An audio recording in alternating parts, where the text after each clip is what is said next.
Baker wants to do is win with Cleveland, but can Cleveland win a Super Bowl with Baker? Zion's Pelicans 6 days away from tipping off the season. Will the young phenom be healthy enough to dress for the opener? Tell you why we're asking. And will Patrick Mahomes and the Chiefs bounce back in Week 6? Can they? I actually don't know at this point. And with that, we say good Thursday morning. Welcome to First Things First. Jenna Wolfe alongside Nick Wright, Chris Broussard, Kevin Wilds. I don't know which way I'm pointing anymore. I've only been doing this for like 5 minutes. All right, Chris Broussard, under duress. Mahomes has to be on that list of yours. You're doing your under duress list today. It's just a matter of where, right? It's got to be. Well, I won't divulge that information now, but I'm just saying, look at the facts. 2 and 3, 6 INTs. Oh, look at the facts. That's a nice change for Broussard. A new we'll Broussard. Get to the facts. Shots fired. Get to the facts in just a second. We got to start in Brooklyn, where the Nets are officially moving forward without Kyrie Irving. They announced it on Tuesday. No vaccine, no basketball, Kyrie. Too tough to manage chemistry and continuity otherwise. So for now, it is Kevin Durant and James Harden's team. During a long IG Live session last night, Kyrie finally opening up about his basketball future. Listen to this. Don't believe that I'm retiring. Don't believe that, I'm going to give up this game for a vaccine mandate or staying unvaccinated. Don't believe any of that shit, man. Like really be aware of what's being said. Pay attention to what's going on out in the real world. People are losing their jobs to these mandates. People are having to make choices with their own lives, which I respect. And I don't want to sit here and play on people's emotions either. Just use logic. What would you do? If you felt uncomfortable going into the season when you were promised that you would have exemptions or that you didn't have to be forced to get the vaccine. For some odd reason, people love to have my name in the mix of just some BS. Like, just hearing the way people speak with so much conviction about what I should be doing with my life and what, my teammates should be feeling about me, what the organization be feeling about me. You think I really want to lose money? You think I really want to give up on my dream to go after a championship? You think I really just want to give up my job? You think I really just want to sit at home and not go after the things with my teammates that I've been able to grow with, to learn that it takes sacrifice in this space? Because we could be easily at home chilling with our families, but we're choosing to go out there and perform. And even in that job, like that's a dream come true. I've been working on that since I was in 4th grade. You think I want to give up my livelihood because of a mandate? Because I don't have accommodations? Because I'm unvaccinated? Come on. Well, you could just get vaccinated and have all those things like tomorrow. But Chris Broussard, what is your reaction to all this from Kyrie? I'm glad to hear Kyrie finally say something. It's been weeks since we heard from him. We're not hearing from anonymous sources claiming to speak for him, so that's good. It was hard to make sense of a lot of what Kyrie was saying. I'm going to be honest. I watched the whole 20-minute thing. I thought he spent a lot of time saying a lot of nothing. He said a lot of words, but he said a lot of nothing. There were 2 things I felt like he gave clarity on as he jumped from savior to victim to chastiser of the media to martyr. He played all these different roles in the 20-minute Instagram Live. But the 2 things that he gave clarity on, I believe, one is that he said he's not getting vaccinated because he doesn't feel comfortable taking the vaccine. And he said everybody should have the right to do what they want to do with their bodies. Okay. He didn't tell us why he doesn't feel comfortable, whether it's religious, whether it's moral, whatever it is, scientific, nothing. Just he doesn't feel comfortable. And secondly, and very importantly, that he's not retiring, which is good to hear. It's good to hear because we all love watching Kyrie Irving play basketball. Good to hear because he loves the game of basketball, as he said. And good to hear because the Nets can now go about the business of trying to trade him. Not because Kyrie's not a great player, not because he's a perfect fit with Kevin Durant and James Harden. Those three fit together very nicely. But if Kyrie is going to make this decision for himself, doing, as he said, what's best for me, then the Nets have to do what's best for them, which is trading Kyrie. It's just too many distractions, too much high maintenance, and all of this stuff going on. And then Kyrie said, don't play on your, think with your emotions or don't be emotional, just use logic. I'm going to use logic, Kyrie. Don't tell us you're not anti-vaccination.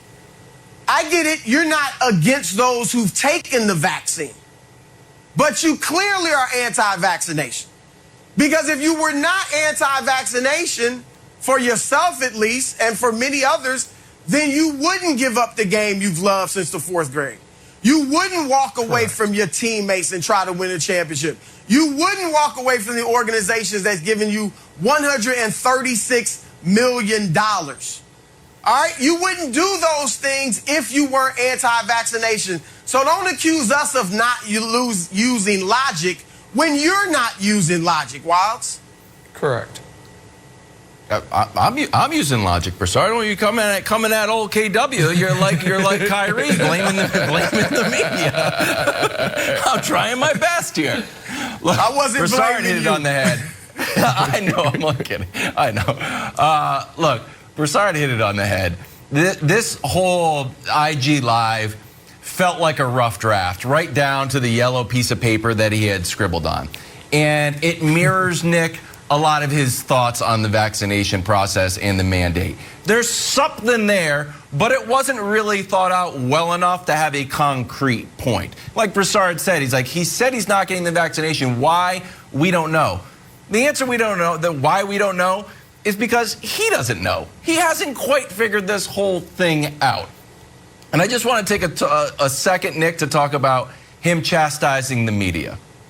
And it proves how poorly thought out this whole thing has been. At the end of his 24-minute and 55-second IG Live, he says, nobody's going to hijack my voice. See if they play this on their TV channels. Gladly. My friend, the running time for a half-hour TV show is 22 minutes of content and commercials. If you do a 25-minute IG Live, you're putting the TV guys in a bad spot. We don't quite know what to run. And that is the reason why this whole thing is poorly thought out. And I know I'm joking around, but look, you could sit down with any journalist, any podcaster, any scientist. You could do articles, you could do anything you want. But a poorly lit, jumpy IG Live is not it. And it's indicative of the way you got your message out is the same thing that's happening. It feels very rough draft, and you're not quite sure of anything. So that was my take. So listen, I think you guys both make really good points. I also think a few of these comments from Kyrie, not to be self-important, but it's the honest opinion, I think the opinions of others, were directed squarely at me. And where he mentions the retirement thing, we'll get to that in a moment, where he said something very interesting in part that we played, where he said, for some reason, people want to talk about me. So I'm going to give Kyrie the benefit of the doubt to understand that he understands right now why everyone is talking about him. Right now, he's a massive story. But a few weeks ago, before the vaccine issues had come to light, this show was the only place talking about Kyrie, and it was because I reported that he had, when he found out the Nets were shopping him, threatened to retire. And so I want to respond to some of this because Broussard used an important word. The victim mentality throughout this IG Live, which if you didn't watch it, just imagine back when you were in high school and someone had to do a presentation and they clearly hadn't read the book. That's the feeling you got watching this. And the victim mentality that he is being persecuted when it's a city of 10 million people that I live in, he lives in, we all got the same rules. It's a league of 450 guys that are all under the same NBA vaccine mandate rules, or not the vaccine rules, and then the players in not Los Angeles so much, but certainly San Francisco and New York City have specific rules to their municipality. And he said in a quote that we didn't run, wasn't something I foresaw coming or I prepared for or had the chance to strategize on.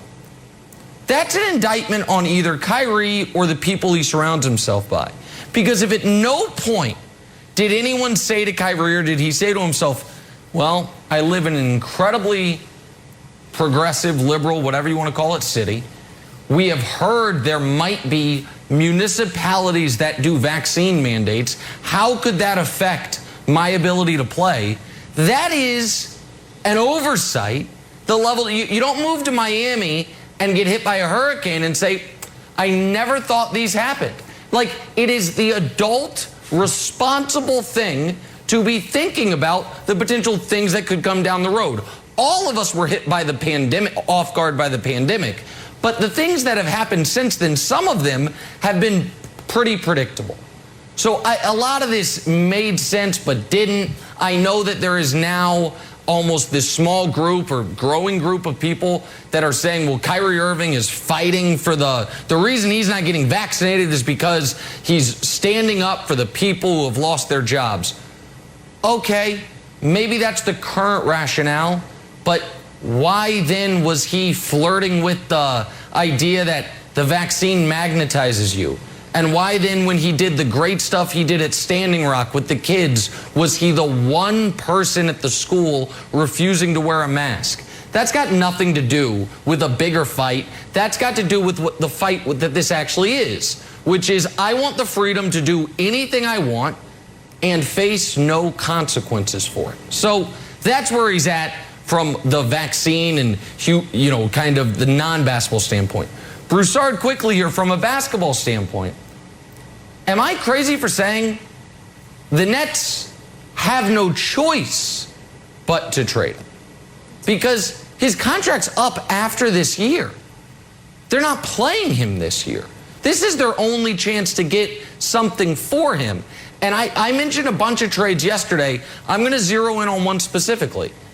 I really think Kyrie for Kristaps works. And here's why. It's not just that Texas will never have a vaccine mandate. You're allowed to do anything you want with your own body in Texas. Well, some people are allowed to do anything they want with their own body in Texas, so he doesn't have to worry about the vaccine mandate. But if the Mavs say, man, if we trade for him, he might retire, wouldn't the Mavs be okay with that? Would essentially be amnestying Kristaps. It would be getting Kristaps off the books and having no repercussions for it. So it's like either we get a guy who would fit perfectly next to Luka, or we get off Kristaps' deal and pay no penalty. Like, that's the move that makes sense for the Nets. Because right now, his trade value is as low as it could possibly be. I really think that's the move that has to be made, or something similar. I think they have to trade him, or else he walks away for nothing. Yeah, it makes sense when you bring up Dallas. And yeah, it would basically be getting rid of Kristaps' contract. And best case scenario, Kyrie decides to play. He doesn't retire. And then you've got another great player next to Luka. The question is, do the Nets want Kristaps? Because Kristaps, the one thing about him is what? He's injury prone. Similar to Kyrie, even worse than Kyrie maybe. So that's the question. If I'm the Nets, I start the season as we are and see how we look without Kyrie. Obviously, you're talking to people on the phones, you're listening and checking to see what his value is out there on the market. But I wouldn't rush into anything, Nick, because the other thing is he may not opt out of his contract. If he sits out this whole year and people are questioning how long is he, nobody wants him because he sat out the whole year, he may just say, you know what, give me the other, I'll opt in and make another $36 million, whether I play or not. So, or half of it. The bottom line is I would work the phones and see what his value is, but I wouldn't rush into anything.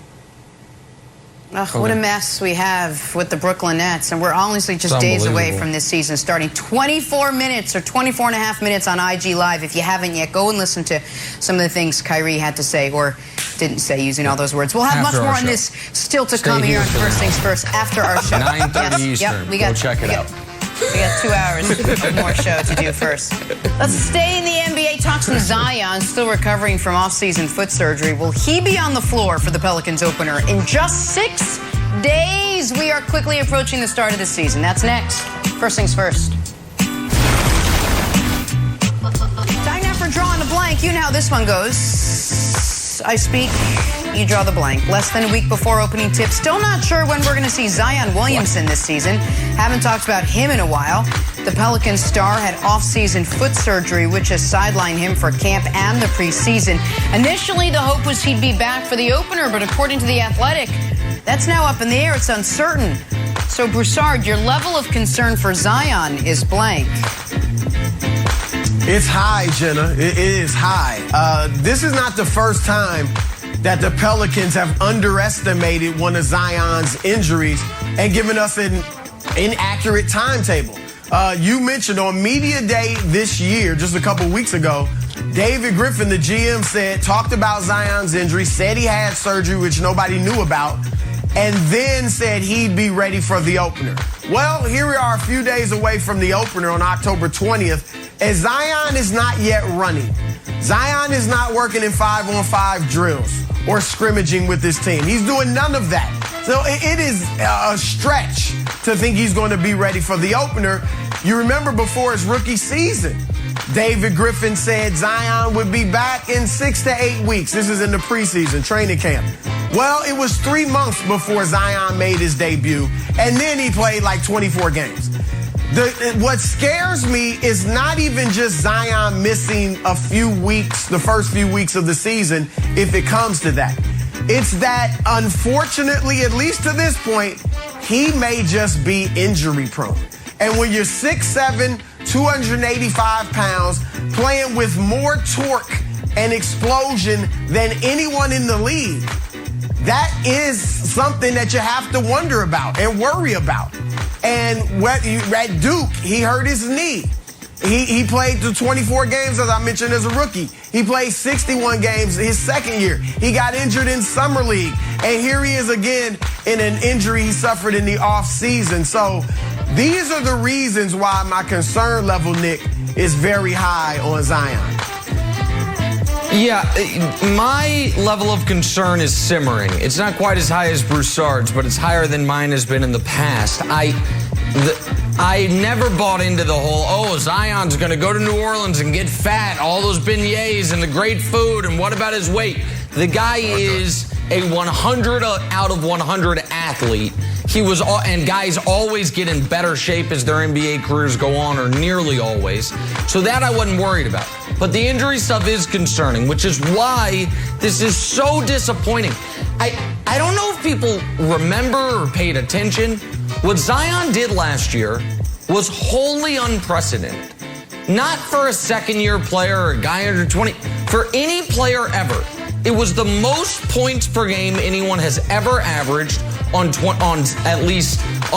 points per game anyone's ever averaged on at least 60% shooting. He was 27 per game on 61% from the field. No one has done it, ever. Not Shaq, not McHale's great year, nobody. And he was doing it on a bad team where everyone knew what they were trying to do and they could not stop it. Wilds, I'm working on to debut next week, a little next week tease, the player pyramid. And we know the top 12 guys in the league, everyone agrees on who they are. We might argue about the order. But then once you get like 13 to 20, there's a lot of discussion. Zion is really like pounding on the door of a top 15 player. The only thing that's going to stop it is the injury. And so it is concerning, upsetting, because I want him to be healthy. So he's played 85 career games, including his rookie year, 85 career games. He's 26 a night on 60%. We've never seen something like it. I hope we get to see more of it. Okay, I don't think the only thing that can stop him is injury. I'll add coaching, leadership, and overall direction of the franchise in New Orleans. So here's the thing. No one has ever turned down the rookie extension in the history of the NBA. Someone eventually will, and I bet it's Zion. Oh, Wilds, it's so much money. Oh, you don't think if he went to a big market like New York City, they could find a way to make up that money rather than being a top 15 guy? All of a sudden he becomes a top 5 guy, marquee games all the time in the biggest, best city in America? I think he could. Let's take a quick review. And if you disagree, tell me what's gone right in New Orleans. Just name one thing that has gone right. Let's look at the recent offseason. This was the press conference they got. Hey, welcome everybody. Pelicans offseason. Steven Adams is gone. Lonzo's gone. Eric Bledsoe's gone. We fired Stan Van Gundy. And Zion had a surgery they didn't really tell us about. What? Yep, see you later. Okay. Next thing that comes out. Hey, here's a big article on David Griffin that was supposed to be the big savior coming from Cleveland. Well, he's not connecting with any of the players. He can't make the right decisions coaching-wise. And he played the piano for Zion to try to relate to him. Zion now has turned that down. He's like, I didn't have a guy play the piano for me. Thirdly, Zion can't run, as Broussard said. He's on his third coach in 3 years with a middling team, watching Anthony Davis go to a historic franchise and thrive. So I would not be surprised, Jenna, if I'm not saying early in the season, but I bet late in the season you go to that same store that Anthony Davis got his "That's All Folks" shirt and be like, I don't know, just like AD, I don't know what it is, just a shirt. I picked it out for the game, and I bet I could see him turning down his rookie extension, first time ever. Wilds, do you know what you just did? Do you know the type of fire you have just lit in New York City? Oh yeah, there were rumblings about it. There were flames coming this way and that way. You just lit the fire. Oh, first they were getting LeBron. But he put it out. How'd that work out? Then they were getting Kevin Durant. How'd that work out? Then they were getting Chris Paul. How'd that work out? Now they're getting Zion. Julius Randle. Hold on, Broussard. He did light the fire, but then Wilds, because he's responsible, he put it out. Because at the end he said Anthony Davis went to a historic franchise. There ain't one of those in New York. Ain't won a title since 73, buddy. You know what? We're going on 50 years. Why don't you move? We're going on 50 years. I like it here. Call your landlord. I like it. Why don't you move here? Well, Wild's up there in Schenectady talking about how much he loves New York City. The dog needs more room to run. He gets more and more north. He goes further north. They are historic. Here's how this will go, Zion. Historically mediocre. Zion's supposed to undergo some scans the next couple of days, so we'll monitor this. But we got to take a turn, talk some Patrick Mahomes. Loves that quad stretch. He's under 500 for the first time ever. Does that mean he'll be at the very top of Chris Broussard's under duress list? Find out next. First things first. What do you think, Nick? Here we go. Time for Chris Broussard to tell us who's under duress in Week 6. Big Thursday night football game tonight on Fox. Brady and the Bucks, Jalen Hurts and the Birds. Each Thursday morning before the week starts, Broussard takes a deep dive on which guys need to step up the most. All right, Broussard, tell us which 5 players are under the most duress entering Week 6. All right, Nick, first of all, let me apologize, but I am led by facts, not feelings. So number 5, Patrick Mahomes. Yes, the Chiefs are 2-3 at least you got his at the name bottom of the AFC West. Yes, Patrick Mahomes, I'll keep it that way, has thrown 6 interceptions already, equaling his total from all of last year. But the reason Mahomes is on the UD list is not because of his own play, which has still been very good. It is because of that historically bad defense. They're giving up 32.6 points a game, Nick. They're the worst defense in the league, and that is the 3rd most points per game allowed in the Super Bowl era of any team since then. And of the 19 teams in this era who have allowed 30 or more points a game, none of them have made the playoffs. Now, none of them have Pat Mahomes, all right? And that is the good news for the Chiefs. But the bad news is that Mahomes has to be perfect or darn near perfect every possession, every game. And that, my friend, is pressure. That is why Pat Mahomes is under duress. He can't afford to make mistakes with that poor defense. All right, at number 4, A.J. Brown, the wide receiver for the Tennessee Titans. Yes, a wide receiver on the under duress list. A.J. Brown's coming off a Pro Bowl season last year. He was great. All right, and they expected big things from him this year, especially when they added Julio Jones and defense wouldn't be able to focus on him. But he hasn't delivered. All right, he did miss 1 game with a hamstring. But in the 4 that he's played, he's got 10 catches for 130 yards and just 1 touchdown. And that is part of the reason that their passing game in Tennessee is so bad and the offense has become entirely one-dimensional based around Derrick Henry. Now, Henry can handle it.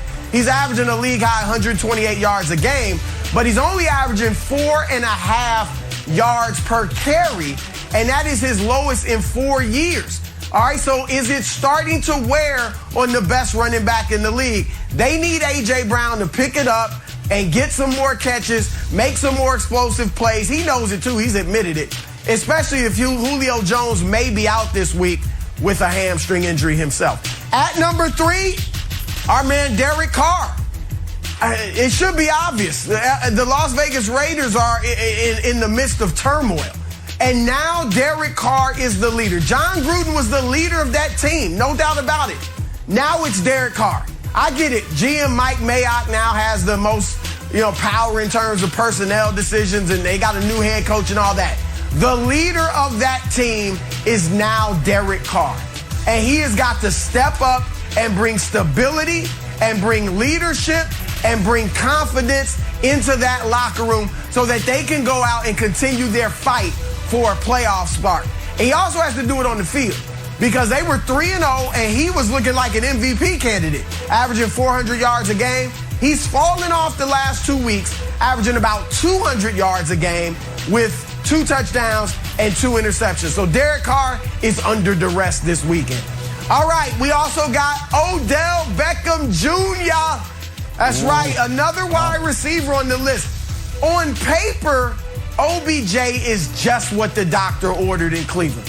A playmaker, a deep threat to go along with that play-action game because of their strong running game. He'd be great in play-action there, but it just hasn't materialized. Whether it's the injuries, whether it's connection with Baker Mayfield, it is not happening. Last week, he has 2 catches. He drops a 4th down pass inside the opponent's 20-yard line that really proved to be big in their loss to the Chargers. So OBJ has to step it up. People are talking about they should trade him, including our own Nick Wright, who loves OBJ, saying they need to trade him. But what is his value?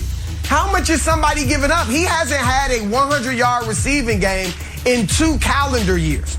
All right, so OBJ needs to step it up, and he and Baker need to get on the same page because they can be special, or at least he can show that he can be special so he can get moved elsewhere.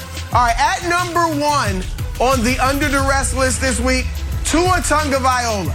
Yes, he's coming back from the fractured ribs that kept him out for 3 weeks, and the Dolphins lost all 3 games. Now, they had designs on a playoff spot, and a lot of people thought they'd make the playoffs, but they're 1-4. So Tua has to come to the rescue. All right, Jacoby Brissett did the best he could, but it wasn't good enough. The question is Tua good enough? All right, the little bit of time that he's played, he's had a 19.2 QBR. He's completed 54% of his passes.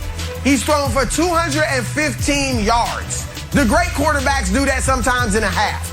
He's got, 1 touchdown, I think, and 1 pick, something like that. All right, so he's got to show that he can go out here and lead them to victory. And you might say, well, in his first game back, yeah. When it's Jacksonville, yes. Jacksonville's on a 20-game losing streak. If he goes out there and loses to Jacksonville, you think the Deshaun Watson rumors are already piping hot. Okay. They will be boiling, steaming hot if Tua doesn't deliver it. And that, Jenna, is the under duress list. No. All right, listen, last week I said it was a perfect list, so I'm not afraid to give flowers when you deserve them. He's interrupting. Right when this show started, right when it started, I was doing a list of the 10 best players in the NBA. And what showed up on the screen for some reason was the 6 teams with the best record in the NFL. Just an error by our graphics department. Somehow this list is worse than that one. This is the worst list I've ever seen in any format in the history of sports television. Not only because you're wrong, but because you like everyone is related to who should be on there. For Patrick Mahomes, you put him on there and you spend all your time talking about the defense. Hey, Chris, it's your list. You could put defensive players on there. A.J. Brown you put on there. Who? When all the issues with Which the Titans are about their defense. Put Frank Clark on there. Put Honey Badger on there. Put Chris Jones on there. Whomever you want. Titans, it's all defense. Derek Carr, again, you have like the family right. You know who's under duress? It's not Derek Carr. It's his literal family after he came out and said yesterday, listen, I have family members who have sent emails like that. If I'm David, I'm like, oh boy, stop that. Like, let's focus on football, buddy. And then you have Odell. Odell's not the one under duress. It's Baker. Baker's my guy, but Baker's the one that is having the screws put to him. Baker's the one who has questions about his contract. Yeah, that's the one edit we're actually going to do because otherwise the whole thing would just be redacted, one giant bar across the screen. And Tua, the Dolphins have won one game this year. It's the game Tua started and finished. Since he's been gone, they've been terrible. The idea they're like, oh, some guys put up Tua's year-long numbers in a game. Yeah, because that's what he's played, buddy. He played one game and then got hurt immediately in the start of game 2. I know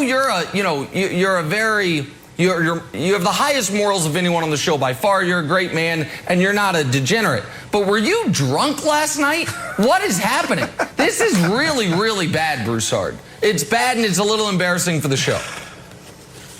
And to Nick, Jenna. that was cute. That was cute.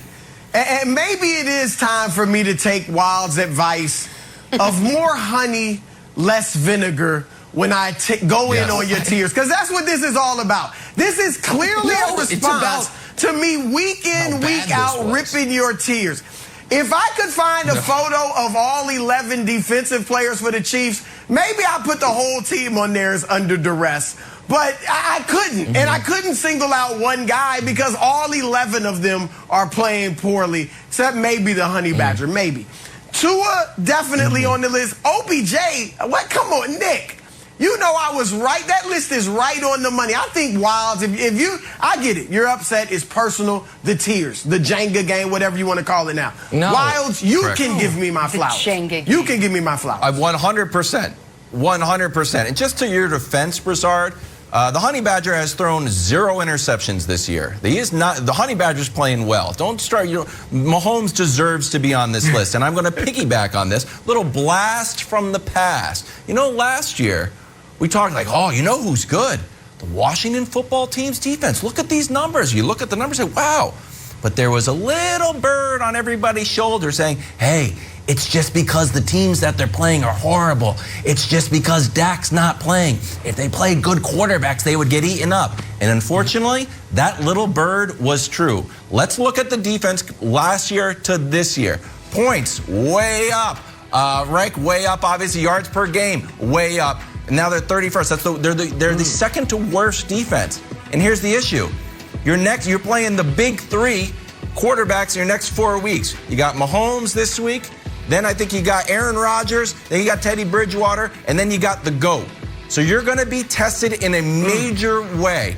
But there is a silver lining. There is such thing, Broussard, as the Mahomes bump. You can make, and this is why the Chiefs are struggling, because everyone gets up for the Chiefs. You beat Mahomes, you get your quarterback. Ooh, maybe Josh Allen's the MVP. Maybe the torch has been passed. Mahomes didn't even have it that long. Brady gave it to him for like half a second, took it back, and now Josh Allen might take it. So look, if the Washington defense can step up and beat a Chiefs team that is lacking confidence, we can get them off the list. But right now, Washington football team needs to be on the list. Well, they're not bad, Wilds. And the thing is, and this goes for Baker Mayfield, too, for Nick's suggestion. They were on the list last week, Baker and Chase Young. And I try to be fair. There's so many guys that are under duress that I try to switch it up. I know Mahomes has now been on twice. Derek Carr has now been on twice. But I want to give them a little relief. But you make a nice point for the Washington football team, Wilds. They do have to step it up. But with that schedule, are they even capable of doing that? Wilds, I'll say this. Your correction, much, much, much better than Nick's. I can respect Thanks, bud. I just feel bad for the audience right now. Nick's was personal. I get it. I mean, this is everyone's He's a human dumber being. for having seen this. Audience, we apologize. On behalf of the show, the network, and the Murdoch family, we apologize. On a personal level, I too have morals like Broussard. Can we talk, though, more about Nick's Chiefs? I want to hone in a little bit more on this defense. Nick, I don't say this in front of my kids. Shut up. Yeah, this defense, they're not stopping much of anything right now. Is that playing into Patrick Mahomes' turnover troubles lately? We got Coach Mangini with us next to diagnose what ails KC. Mangini, more morals than me and you combined, Broussard. First things first on a Thursday morning. Let's go, Coach. First things first on a Thursday morning, talking Patrick Mahomes and the Kansas City Chiefs. Earmuffs, Nick, earmuffs. Through 5 weeks, Kansas City turning the ball over on a league high 21% of their drives. Not exactly what we had in mind for a Patrick Mahomes-led offense. But that defense has left them little options, few options, forcing them to score pretty much every time they touch the ball. Here's how Mahomes explained it yesterday. Do you feel like any more urgency than normal because of what's going on the defensive side of the ball? Not at all. I mean, for us, like you said, I mean, we try to score every single time we touch the football. That's how it's been my entire career here. That's how it was. That was kind of the precedent that was set before I even started here. And that's kind of how I have my mindset going into every single game, is that when we get an opportunity to go out there and have success and be successful, we have to capitalize that. And that has nothing to do with whatever is happening on the other side of the ball. It's just our job as an offense on this team. With that, we say good morning to our 3-time Super Bowl champ, our friend and yours, number 79 in your playbooks, number 1 in your heart, Coach Eric Mangini. Good morning, Coach. How about that for an introduction? No one in your life this morning has introduced you like that. That is a fantastic introduction. Thank you. I need that more often. Just today. Hey, tell us, how can the Chiefs get back on track Sunday against Washington? Run through it for us. Give us the game plan. Okay, well, Nick isn't going to like my first point because he never likes this point. One of the first things they can do is they can run the ball, and I talked about this going into last week's game, and it's one of those things that I understand when you've got Patrick Mahomes and you've got those offensive weapons, the last thing you want to do is run the ball, but it allows the offensive line to attack. It slows down the pass rush. We see what happened when Dallas committed to the running game. We see what happened when Pittsburgh last week commits to the running game. It changes things and it provides balance to the offense, and Kansas City needs some balance. I'd say the second point goes to the defense, and the defense has been talked about a lot. And oftentimes when you get into a hole, the thing that you do is you're trying to figure out what to add. And some of the best things that you can do is just stop digging and to simplify the defense and sit back and identify what you do well. And let me show you an example from the Buffalo game, where this is a standard defense that they're going to end up running. They show post-safety press man defense, and I love the disguise that Spagnuolo incorporates. And pre-snap, Sorensen's actually going to drive out to half the field. They're going to play a standard cover 2 defense. That means 2 safeties back deep and another player who's going to get the middle read. Buffalo's going to run an in cut, and Diggs is going to run a little post corner. That in cut eats up the backside safety, which it shouldn't. He should still be deep. And the post corner has Sorensen break to the outside, and the middle dropper, he sits down. Now there's this huge hole in the middle of the field, and you can see Tyrann Mathieu just throwing his hands up in frustration.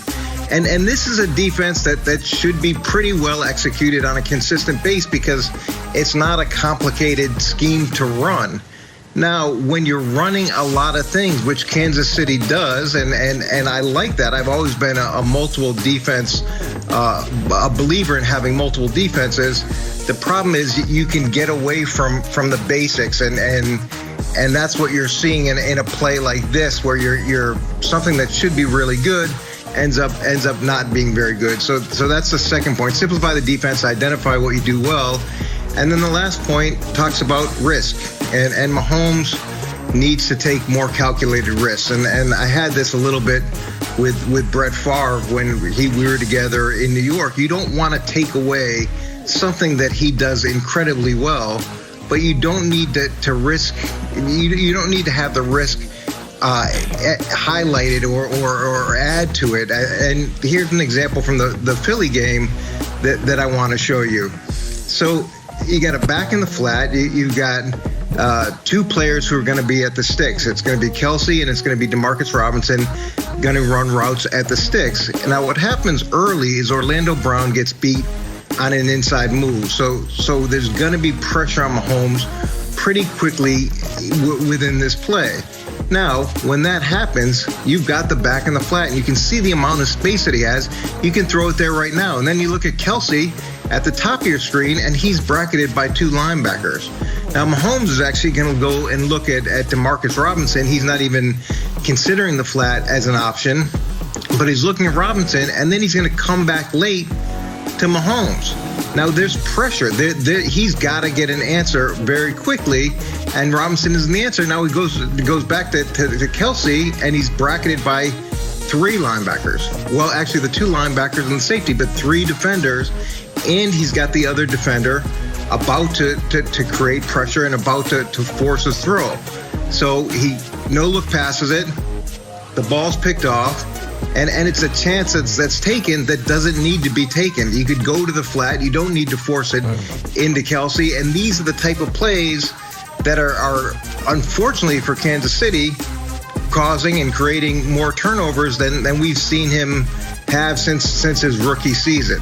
So he's got to be able to take risks. You don't want to take that away from him, but he's also got to be able to take a step back and say this risk isn't worth it. And especially in that situation, it's a 7 or 8 yard completion. I know it's a third down throw, but it just isn't worth the opportunity for a turnover. Yeah, the only thing on the Mahomes play I would disagree with is I don't know if it's quite fair to call that a no-look pass. I don't think that was a no-look pass. I think his head was looking one way, his eyes the other. I don't think he was trying to be fancy there. I think it was bad play. But the reason the Chiefs are struggling is the defense. And the play you showed, it was just, a horrifying defensive breakdown. With a better pass, that would have been a touchdown. Unfortunately, he kind of had to wait for it. Maybe a better quarterback makes a better pass there. This guy's wide open by 30 yards, but doesn't matter. Here's the thing. Obviously, I would adjust one thing, and then I want to ask a question. The biggest adjustment the Chiefs could have made in the Buffalo game and could make moving forward is don't employ Daniel Sorensen. I would like that. I would advocate for that. I don't know if they're taking job applications, but that would be the first thing. But here's what was so frustrating with me about the Buffalo game, particularly the first half, Coach. They weren't bringing any pressure at all. And the reason, theoretically, you don't bring pressure is you want to prevent the big play. But they were bringing no pressure and giving up the big play.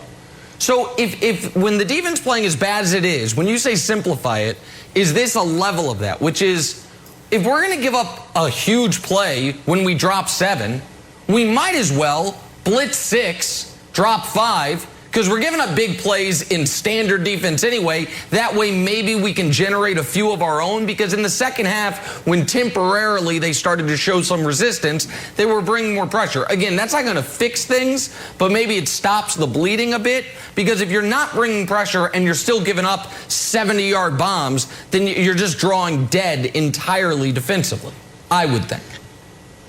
Well, first of all, your answer of firing someone is pretty consistent with your answer with most problems in the NFL. Yeah. Fire the coach, fire the GM, fire the safety.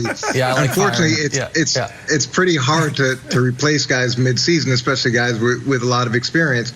Well, you're Earl right. Thomas You can bring pressure as an answer, but there's only so many reps that you have during the course of the week.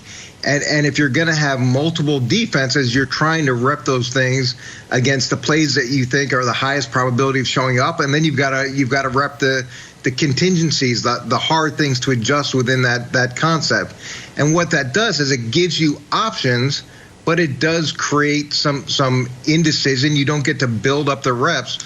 So I'm saying go back and look at what you've done really well. Maybe it's one zone, maybe it's cover 2, maybe it's cover 3, and you focus on that zone. And then if it's a pressure package, if there's 4 or 5 pressures that you really like, go in with those 4 or 5 pressures as opposed to going in with 10, because then the guys are going to run it better. They're going to run it faster. The reps will build up during the course of the week, and you've got a better chance for success. If you're giving up big plays, you might as well do what you do best and see whether or not they can beat you on those things, as opposed to just trying to find another answer that you're not really that good at. Coach, there's a school of thought out there that going cover 2 and getting a pass rush with no blitzing is the way to defend Pat Mahomes, and you can have great success with that. Do you agree with that school of thought? Is that the best way to defend him? And can Washington do that? We talked about last week, Wiles talked about it last segment, how that defense has been a shell of what it was last year. Do you think Washington is built to do that cover 2 deep and then get a pass rush on Mahomes without blitzing? Well, Washington is built better than any team in the NFL to do that because, 4 first-rounders on the defensive line? That's philosophically, it looks like that's what they were planning to be, is not have to be a pressure team, be able to generate pressure with their front 4, but that really hasn't been happening. In terms of that being the best way to defeat Mahomes, it's a great way to beat any quarterback. If you can get to the quarterback with 4 guys and be able to play split safety and still handle the running game, it's a fantastic situation to be in.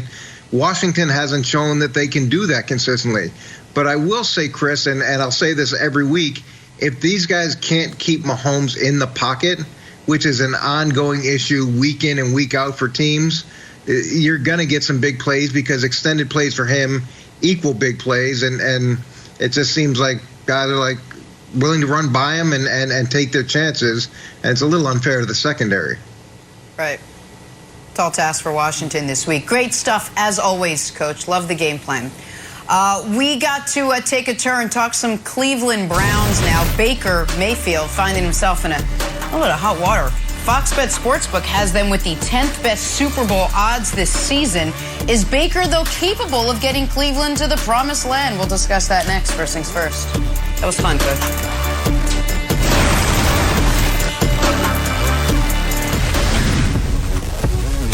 Back here, first things first, we're talking some Baker Mayfield this morning. Baker hasn't exactly been lighting it up statistically this season, but on Sunday, in a shootout against the Chargers, he did play his best game of the year. Of course, it came in a loss, but certainly Baker being better is a bright spot the Browns will take. And Baker was asked yesterday if he thinks he turned a corner in that game. Take a listen. Trying to produce a win, and that didn't happen. So that's been my key focus ever since I got here, and that's going to continue to be that way. And so whether I'm a great fantasy quarterback or to me, I don't really care about that. I'm trying to win, and we didn't do that, so I didn't do my job. All right, we got Fox NFL analyst Bucky Brooks here to help break this one down. Good morning, Bucky. Great to have you as always. I'll just start with this. Can the Browns win a Super Bowl with Baker Mayfield? Yeah, they can win a Super Bowl with Baker Mayfield, but they won't win a Super Bowl because of Baker Mayfield. It's important to understand quarterbacks in this context. They're either trucks or trailers, meaning they're trucks where they carry the team on the back of their own talent, or the team carries them as a trailer. When I think about the trucks in the league, Pat Mahomes, Josh Allen, Lamar Jackson, those are guys that on the strength of their talent, the team is able to win. Some of the trailers in the league have been the Jared Goff of the world, where the rest of the team has been able to carry them to success. And much like Jared Goff got the LA Rams to a Super Bowl, you can get there, but the path of victory is a little narrower. So for the Cleveland Browns, they absolutely can be a Super Bowl team with Baker Mayfield being the quarterback, but the supporting cast, the players and coaches have to be at their best so Baker Mayfield can thrive as the quarterback. Yeah, I totally agree with Bucky, and I think there are people out there that are expecting me, or maybe Nick will say no, but they can definitely win a Super Bowl with Baker Mayfield. Remember, last year, the great win over Pittsburgh, and I know Pittsburgh was trending downward, but that playoff victory over Pittsburgh with Baker Mayfield at quarterback in Pittsburgh, half of the coaching staff missing, if not more, including the head coach, Kevin Stefanski. And Baker plays great. 3 touchdowns, 263 yards passing. They win that game. Then they go to Kansas City and lose by 5, 22-17. Again, not necessarily because of Baker, but he can manage the game and occasionally make big plays. Like Bucky said, you got to be great defensively, and they have improved in that area. They need to keep improving. And then they have arguably the best running game in the league. I mean, they don't have Derrick Henry, but they got 2 tremendous backs in Kareem Hunt and Nick Chubb, and a nice cast of receivers as well. And here's the thing, too, about Baker. He can improve. Let's understand, He's had, 5 offensive coordinators since he's been in Cleveland. This is his first year, Nick, with a head coach for the second year consecutively. So I'm not saying, I don't think Baker will ever be a top 5 quarterback.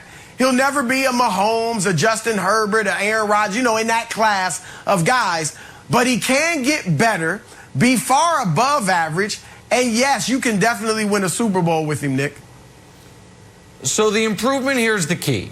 And so Baker is never, I don't think he's ever really been properly rated. He was probably somewhat overrated his first year. Then his second year, when everyone was killing him, they're like, oh my God, look at the Browns. And I was like, all right, well, they are the Browns. They were 1-31 the 2 years before he got there. And they got our old guy Soup Kitchens as the head coach. Like, let's maybe cut him some slack. And so here, what Bucky is talking about, the trucks versus trailers, is interesting. The problem for the Browns is, what if you have to start paying your trailer like he's a truck and you lose some of the cargo? To torture the analogy further, you can't have all these great weapons. You can't have 2 awesome running backs. You can't have all the wide receivers and the defensive players because you paid Baker more. But here's the thing, Wilds. I think Baker needs to play better because the level of quarterbacking in this league is at an all-time high. But I also do not want to say he is a finished product. And I wonder if a trailer can turn into a truck. And Wilds, I'm going to do the very rare, almost unprecedented, cross-racial quarterback comp. Can Baker go on a Dak Prescott trajectory? Dak was a trailer when he started. He's now a truck. Dak was a guy, it's like, yeah, you can win, but you got to have Zeke. You got to have the offensive line. You got to have all this stuff. But now Dak, it's like, hey, put Dak on any team in the league, and they're going to have a decent to very good offense depending on the weapons. So that's the next step for Baker. Can he transition from trailer to truck? I think he can. I think his work ethic's never been in question. His competitive spirit's never been in question. His unbelievable acting. Have you seen those commercials? Never been in question. And that actually, you might be like, oh, Nick, you're silly. Hey, that in these days, with roughing the passer penalties, deciding football games, I'm not naming names, or maybe Chiefs Bills. That was a tough one from the Chiefs. Hey, the acting can matter. So for all those reasons, Wilds, I feel like they can right now go to the Super Bowl if everything falls right because the team around him is so good. When the team around him is not as good, if he evolves, they can. So the answer is yes and yes to me. Okay, I 100% agree with you. And Bucky, sometimes perhaps I'm a simpleton. I am a Neanderthal when I watch football because you know what I like? And it's taboo to say, quarterback wins. Oh, Wilds, you're a fool. You don't know what you're talking about. You like quarterback wins. I do. It's why I like Jimmy G. And it's why I like Baker's quote. He's like, I care about winning football games, not about, your fantasy score. The issue last game, because Herbert was so sensational, was the Browns defense allowed the Chargers to score 26 points in the fourth quarter. And then we come on this show like, what about Baker? Baker? They scored 42 points. It reminds me of the Ravens game when they put up 42 points in that game last year. And we're like, Baker, what do you want the guy to do? Perhaps it's the commercials, the reason that he has so much scrutiny.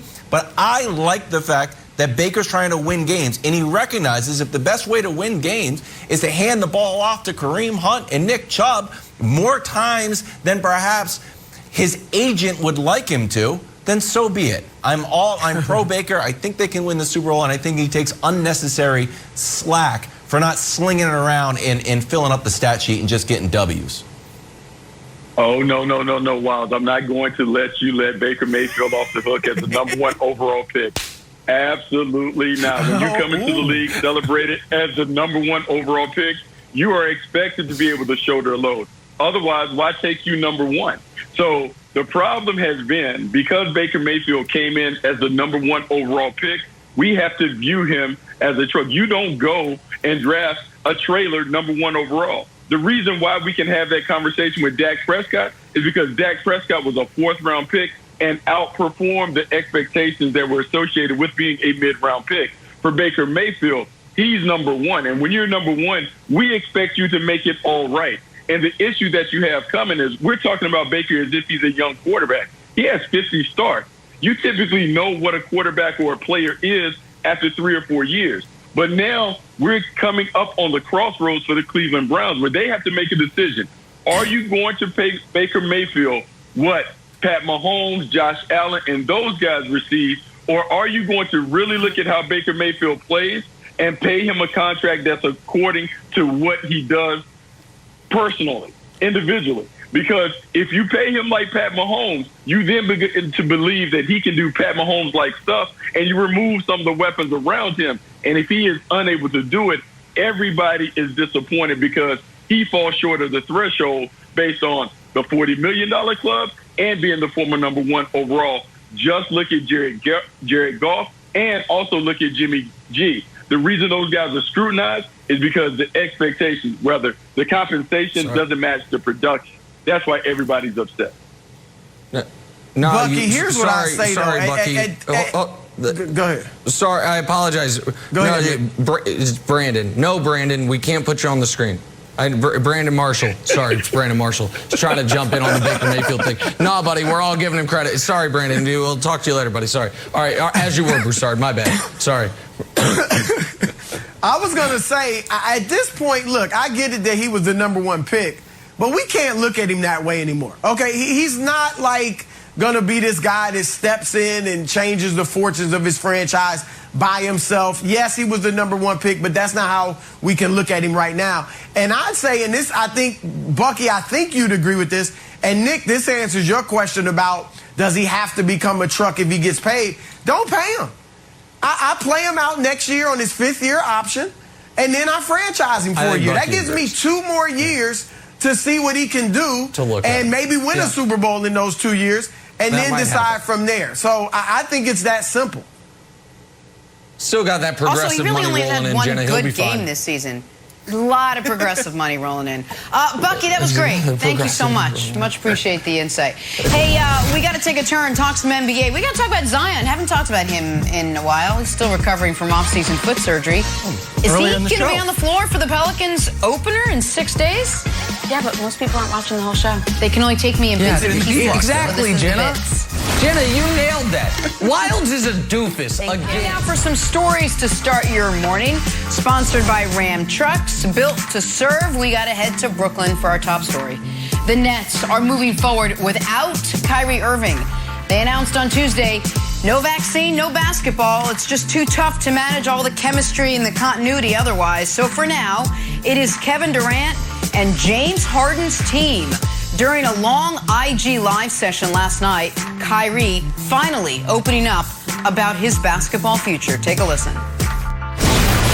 Don't believe that I'm retiring. Don't believe that, I'm going to give up this game for a vaccine mandate or staying unvaccinated. Don't believe any of that shit, man. Like really be aware of what's being said. Pay attention to what's going on out in the real world. People are losing their jobs to these mandates. People are having to make choices with their own lives, which I respect. And I don't want to sit here and play on people's emotions either. Just use logic. What would you do?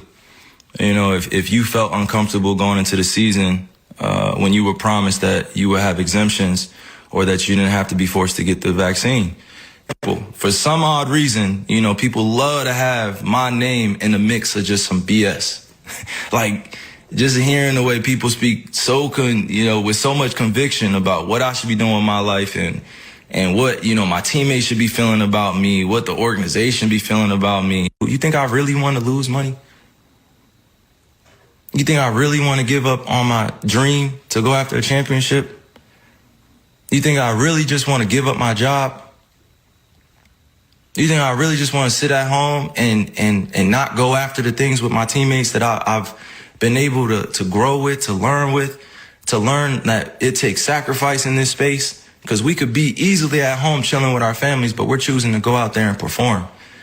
And even in that job, like that's a dream come true. I've been working on that since I was in 4th grade. You think I want to give up my livelihood because of a mandate, because I don't have accommodations, because I'm unvaccinated? Come on. All All right, there's a lot to get to there, but Nick, let me start with you. What was your reaction to this from Kyrie? All right, listen, people should go watch the full 25-minute IG Live. And if you don't have 25 minutes, just go back in your memory to high school and think of a presentation where no one's done the reading. And it's a similar circumstance. But he did say some interesting things there. And one of them was, because right now Kyrie is, what he made clear is, I'm not against the people who got vaccinated, but I'm taking a stand, and what was leaked to Shams, for the folks who have lost their jobs due to vaccine mandates. But that doesn't track, because he said right there, we played it for you, I was told I was going to get an exemption. So, meaning before New York City had the vaccine mandate, he had talked to the Nets and thought it's going to be fine for me to play without the vaccine. So before anyone was losing any jobs, Kyrie had decided, for one reason or another, I'm sure there's a great YouTube video explaining it, he wasn't going to get vaccinated. That is his choice, and that is his freedom to do so. But it's not a freedom to do so and not have there to be certain repercussions, positive or negative, that go along with it. He also said, and we didn't play it, but the quote is, this wasn't something I foresaw coming, I prepared for, or had the chance to strategize on. Well, that's an indictment on the people around Kyrie. Kyrie needs better people around him. If you didn't think it was a possibility that a city such as New York City might put this type of mandate in place, then you didn't see an obvious train coming down the tracks. But what has happened now is Kyrie is being framed, and in that sham story, and then some yesterday, as some freedom fighter. Stephon Marbury was on IG yesterday comparing him to Muhammad Ali, which not only is a total just rewriting of who Ali was and what he represented and what he faced and the peril he put himself in, it also, on a very specific point, misunderstands what Ali thought about vaccines. Do we have video from Muhammad Ali on vaccines? If so, let's play it. September, because that's the law. The law says if your kids don't have their shots for dangerous diseases like mumps, measles, and polio, they aren't getting into school. The law also says they must go to school. So you have no choice. Get your kids their shots. Call 349-2664 to get free shots now. Remember, no shots, no school. It's the law. And by the way, don't call that number right now. That number is not actually still active, and just a nice old lady's going to answer. So please don't call that number. So here's the other issue, though. That's the vaccine side of it. Then there's the practical basketball side of it. Kyrie said, I'm not retiring, which is good news for the Nets because it makes him tradable. Keep in mind, Kyrie's contract expires at the end of this year. I want to play one more clip for you. James Harden, when asked if he's talked to Kyrie, here's what he said yesterday. Have you talked to Kyrie since the decision came down? Say it again? Have you talked to Kyrie since? No, I haven't talked to him. All right, guys? Thank you. Thank you. Appreciate you. Broussard, the Nets want to re-sign James Harden. I do not think they want to re-sign Kyrie Irving. That was James Harden's answer, and those words, James Harden in 4 seconds there gave me more information than Kyrie gave me in 25 minutes last night. He don't want to talk about this. He don't want to deal with this. He don't want to be asked about it all year. I would trade Kyrie Irving immediately. I don't care if I get 10 cents on the dollar. He's not going to play for you this year. You don't want to re-sign him long term, and you can remove it. So that was my takeaway. Him saying, I'm not retiring, okay. So find the trade, make it work, and turn the page. No, Nick, that was one of the few points of clarity we did get where Kyrie said, I am not retiring. I'm not giving up the game I love for a vaccination or not getting vaccinated. And that is good news because they should try to move him and see what they can get for him. I wouldn't rush into it. I'd see how we're playing without him and all that. But if a good deal comes my way, I'm working the phone, seeing what his value is. And, yeah, I'm willing to move him, no doubt about that. You also made a good point about Ali, because a lot of people, as you said, were starting to compare him to Ali. Here's the other thing. Ali literally was willing to, and did for 3 years, give up the sport he loved. He gave it up. Kyrie just told you, I'm not giving it up. All right, and that's fine. I'm not saying he should. I'm just saying, again, it's not this equal comparison to Muhammad Ali. And by the way, Muhammad Ali didn't get paid during those 3 years. He actually had to take some money from Joe Frazier once. All right, Kyrie, and here's the other thing. All those people out there that he says he's representing that lost their jobs, they not getting paid. You getting paid $17 million to sit in your living room and watch your team play? I don't know, but you're going to get $17 million. And so it's not a comparison. I've heard him compared to Colin Kaepernick. I said, well, Kaepernick protested on behalf of people dying, getting killed. Kyrie is not. There are people dying from the vaccination or from the not getting vaccinated. No. All right, there's 700,000 people in America that have died because of this. And the vaccination, 99% of the people in ICU are unvaccinated. So again, not a fair comparison. And Kyrie told us to think with logic in his rant, spiel, whatever you want to call it. Think with logic, not emotion. All right, logic. But then he comes out and says, I'm not anti-vax. You're not against the people that get the vaccination, but you're anti-vax for yourself, and that's fine. I got family members and friends who are anti-vax, so just own it, though. But don't tell us you're not anti-vax, and then you're not with your teammates who were counting on you because of the vaccination. You're not with the organization that was willing to pay you $136 million. And, by the way, still going to pay you $16 million for doing nothing this year. But you walk away from them because of the vaccination. You're willing to, at least for a year, walk away from the game you've loved by your account since 4th grade because of the vaccination. You're anti-vax, and it's fine. But just own it. Own it. Super sorry. Yep. I don't even think he's anti-vax. I really don't. I don't think, and I'm not trying to be mean here, I don't think he exactly knows what he is. He's kind of figuring it out as he goes. And the medium is the message. If he was serious about this platform, he could have called any journalist in the country. He could have called any podcaster in the country. He could have called a Kyrie-specific press conference and read off a teleprompter exactly what he wanted to say. But he didn't. He just popped on IG Live. That was glitchy. And in a poorly lit bookshelf with a bookshelf behind him, and try to rattle off some stuff. And to try to have a real strong take about it, which our job is, you really can't, because half of the stuff that he says on one side, 3 minutes later, he contradicts it. So I'll just give you one. He says at the end, nobody's going to hijack my voice. See if they play this on the TV channels. The whole thing was 24 minutes and 55 seconds long. What do you want us to play on the TV channel? The whole darn thing?